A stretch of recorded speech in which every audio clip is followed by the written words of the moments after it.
అధ్యక్ష, రెండు విషయాలను మనం గుర్తు చేసుకోవాలి. తెలంగాణ ఉద్యమం నడిచిందే నీళ్లు నిధులు నియామకాలు. నీళ్లు నిధులు నియామకాలు అనేటువంటి ట్యాగ్ లైన్తోనే తెలంగాణ ఉద్యమం నడిచింది. నీళ్లు నిధులు నియామకాలు అనేటువంటి ట్యాగ్ లైను పూర్తిగా ఎగిరిపోయి పూర్తిగా కనుమరుగైపోయి ఇలా ఉద్యోగాలు రాక యువత ఆత్మహత్యలు చేసుకునేటువంటి ఒక పరిస్థితి మనం గమనించినాం అధ్యక్ష.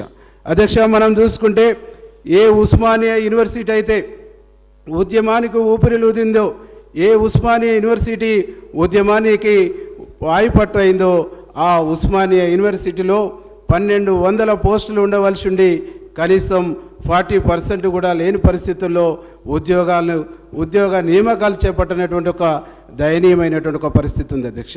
బడ్జెట్ చూస్తే ఉమ్మడి ఆంధ్రప్రదేశ్లో ఉస్మానియా యూనివర్సిటీకి కేటాయించినటువంటి నిధుల కంట ఇప్పుడు ఉన్నటువంటి ప్రభుత్వం ₹1 కూడా అదనంగా కేటాయించినటువంటి దాఖలాలు లేవు. ఎందుకంటే నాకు ఒక మాట గుర్తుకొస్తుంది అధ్యక్ష. ఆనాడు మనధర్మశాస్త్రంలో నేను ఎక్కడో చదువుకున్నా, కింది వర్గాలు చదువుకోవద్దు, కింది వర్గాలు చదువులకు దూరంగా ఉండాలని చెప్పేసి నేను ఎక్కడో చూసిన అధ్యక్ష. అదే మాకు ఈరోజు అర్థమవుతుంది అధ్యక్ష.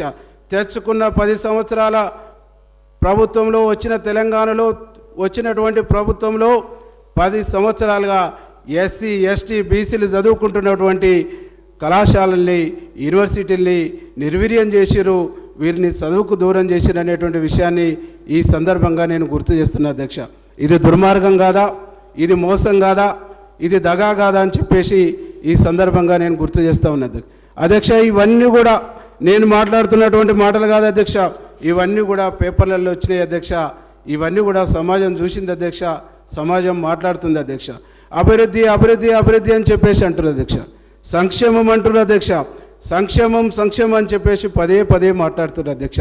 సంక్షేమానికి మేమే ఉదాహరణ, సంక్షేమానికి మేమే పెద్దపీట, సంక్షేమం అంటేనే మేమంటేనే సంక్షేమం అని చెప్పేసి మాట్లాడుతున్నారు అధ్యక్ష. నిజంగా మీ సంక్షేమాన్ని ప్రజలు విశ్వసిస్తే, మీ సంక్షేమాన్ని ప్రజలు నమ్మితే, మీరు చేస్తున్నటువంటి సంక్షేమాన్ని ప్రజలు 100% గుర్తిస్తే ఎందుకు ఖమ్మంలో 1 సీటుకు పరిమితమయ్యారు, ఎందుకు నల్గొండలో 1 సీటుకు పరిమితమయ్యారు, ఎందుకు వరంగల్లో 1 సీటుకు 2 సీట్లకు పరిమితమయ్యారు, ఎందుకు మహబూబ్నగర్లో 1-2 సీట్లకు పరిమితమయ్యారు, ఎందుకు మిమ్మల్ని ప్రజలు విశ్వసించలేదు? ఇప్పటికైనా గుణపాఠం తీసుకోండి, అహంకారాన్ని తగ్గించుకొని రియలైజ్ కండి, ప్రజలు క్షమిస్తారని చెప్పేసి ఈ సందర్భంగా నేను గుర్తు చేస్తా ఉన్నా అధ్యక్ష. 2 విషయాలు మా ముఖ్యమంత్రి గారిని పట్టుకొని అనేక సందర్భాల్లో నోటికి వచ్చినట్టు మాట్లాడుతుంటారు అధ్యక్ష. అనేక సందర్భాల్లో భాషా పండితులు వాళ్ళు అయినట్టు, యువతలోళ్ళు భాష మార్చుకోవాలన్నట్టు, యువతలోళ్ళు మాట్లాడుతుందే తప్పు, అవతలోళ్ళు మాట్లాడుతుందే సత్యం అన్నట్టు మాట్లాడుతారు అధ్యక్ష.